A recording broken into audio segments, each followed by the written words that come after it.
రావడం జరిగింది. అదేంటంటే ఒక విజయవాడకు చెందిన ఎస్కే గోల్డ్ లిమిటెడ్ అని నిర్వహించే ఒక అతను షేక్ రెహమాన్ అనే అతను గాయాలతో తలకు గాయాలతో హాస్పిటల్లో అడ్మిట్ కావడం జరిగింది. వెంటనే ఆ సమాచారం వచ్చిన వెంటనే మన వేటపాలెం ఎస్ఐ గారు వీళ్ళంతా వెళ్ళి ఆయన ఎగ్జామిన్ చేశారు, ఆయన విచారించారు. ఆయన ఏం చెప్పాడంటే విజయవాడలో ఈ గోల్డ్ స్మిత్ గా పనిచేస్తూ ఉంటాడు. అట్లాగే వీళ్ళు ఏం చేస్తారంటే ఎక్కడైనా సరే తాకట్టులో గోల్డ్ పెట్టిన తాకట్టులో బంగారం పెడతా ఉంటారు, బ్యాంకుల్లో కానీ లేకపోతే ముత్తూట్ ఫైనాన్స్ కానీ లేకపోతే మణుపురంలో కొన్ని చోట్ల చాలా మంది వాళ్ళ అవసరం కోసం గోల్డ్ తాకట్టు పెడతారు బంగారాన్ని. తర్వాత దాన్ని విడిపించుకోలేక ఇబ్బంది పడతా ఉంటే వీళ్ళు ఈ పేపర్లో కానీ తర్వాత సోషల్ మీడియాలో కానీ అడ్వర్టైజ్మెంట్ ఇచ్చేసి ఎవరైనా సరే అలాంటి వాళ్ళు ఉంటే మమ్మల్ని కనుక కాంటాక్ట్ చేస్తే మేము వచ్చేసి ఆ బంగారాన్ని విడిపించి దానికి సంబంధించిన డబ్బుని మీకు ఇప్పించేస్తాము, అట్లాగే కమిషన్ వీళ్ళు తీసుకుంటామని చెప్పేసి ఈ పేపర్లో కానీ సోషల్ మీడియాలో కానీ అడ్వర్టైజ్మెంట్ ఇస్తూ ఉంటారు అన్నమాట. ఇది చూసి మన వేటపాలెంలో ఉన్న ఈ మల్లెల రాజేష్, మీ అందరికీ తెలుసు, ఇతను మనకు హిస్టరీ షీట్ కూడా ఉంది, అంటే రౌడీ షీట్ కూడా ఉంది.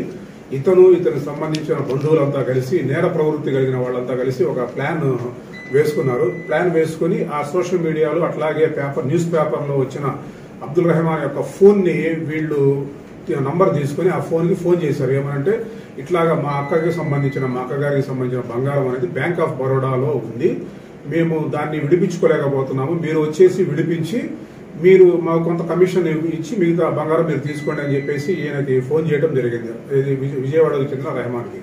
అప్పుడు అతను వాళ్ళని కాంటాక్ట్ చేసుకుని నేను ఫలానా రోజు 20వ తేదీన నేను చీరాలకు వస్తానని చెప్పేసి చెప్పడం జరిగింది.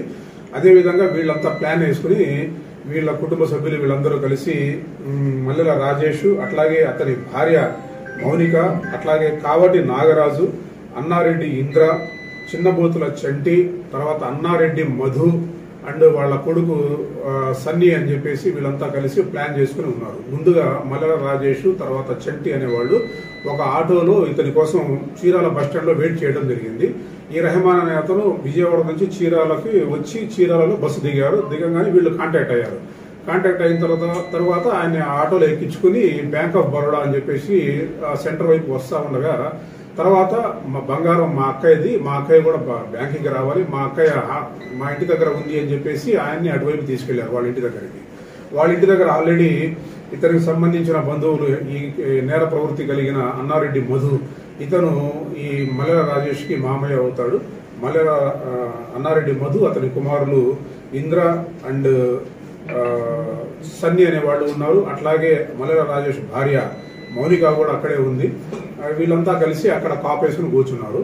ఇతను వెళ్ళిన తర్వాత వీళ్ళు ఆటో దిగి మా ఇంట్లోకి రండి కూర్చోండి, నేను ఈలోపు మా అక్కయ్యని కూడా రెడీ చేసుకుని బ్యాంకుకి తీసుకెళ్ళడానికి చేస్తానంటే ఇతను ముందుకు డౌట్ వచ్చింది. కానీ సరే తెలిసిన వాడే కదా అన్న ఉద్దేశంతో లోపలికి వెళ్ళడం జరిగింది. లోపలికి వెళ్ళంగానే ఇతను ఏం చేశాడంటే రెహమాన్ ఈ బంగారాన్ని విడిపించడం కోసం 4 లక్షల రూపాయలు తనతో పాటు తెచ్చుకున్నాడు అనమాట.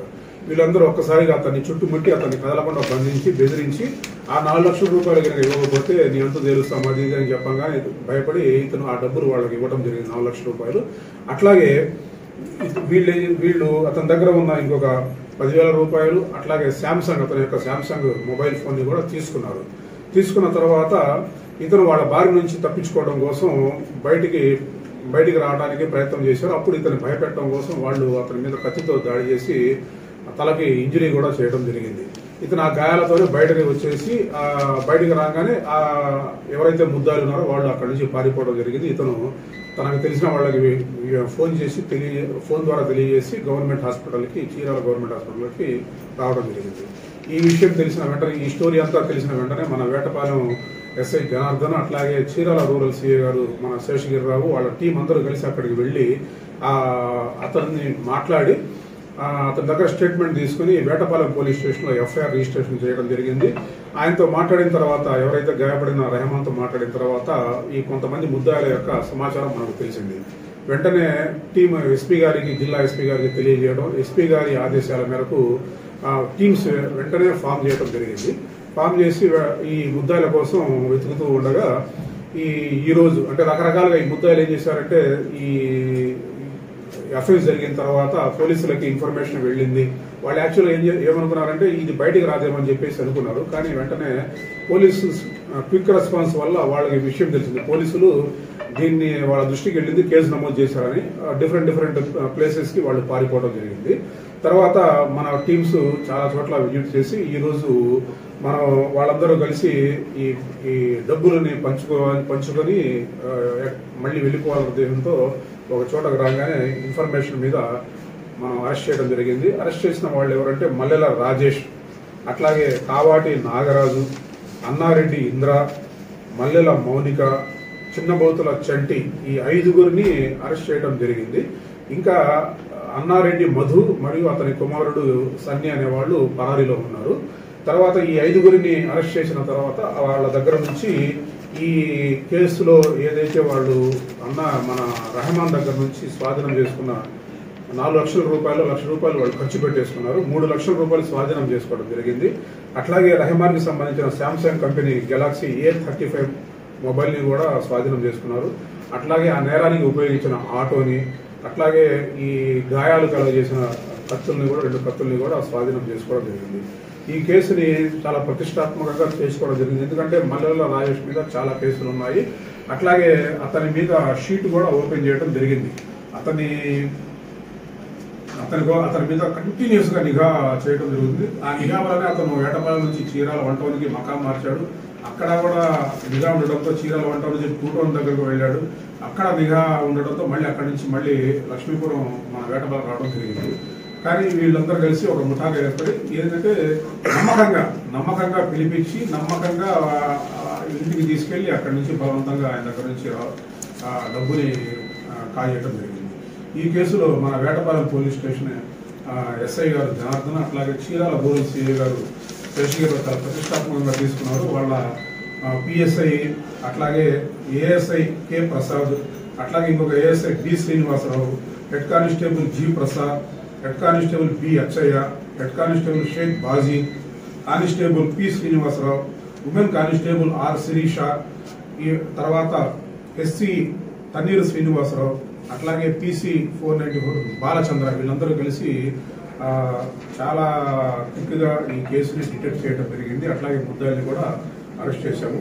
దీంట్లో ఇంకా ఈ కేసుల్లో ఉన్న వాళ్ళ మీద PD యాక్ట్ కూడా మేము ప్రపోజల్పై పెడతా ఉన్నాము. కొంతమంది ఈ ఎక్కువ కేసులు ఉండి ఇంకా ఆ నేర ప్రవృత్తి మానుకోకుండా చేస్తూ ఉన్నారు. అలాంటి వాటిని వాళ్ళని గమనించి మేము PD యాక్ట్ కూడా ప్రపోజ్ చేస్తూ ఉన్నాము. ఎవరికైతే ఈ రౌడీ షీట్ కానీ కేడీ షీట్ కానీ లేదో వాళ్ళని కూడా గమనించి వాళ్ళ మీద కూడా షీట్ ఓపెన్ చేసి చేస్తాము. దీన్ని చాలా స్వల్ప వ్యవధిలోనే ఈ కేసుని డిటెక్ట్ చేసిన మన సిఐ గారికి, తర్వాత వేటపాలెం ఎస్ఐ గారికి, వాళ్ళ సిబ్బంది అందరికీ, అట్లాగే crime party sub divisional crime party అందరికీ కూడా SP గారు అభినందించి రివార్డులు అందజేయమని చెప్పి చెప్పడం జరిగింది.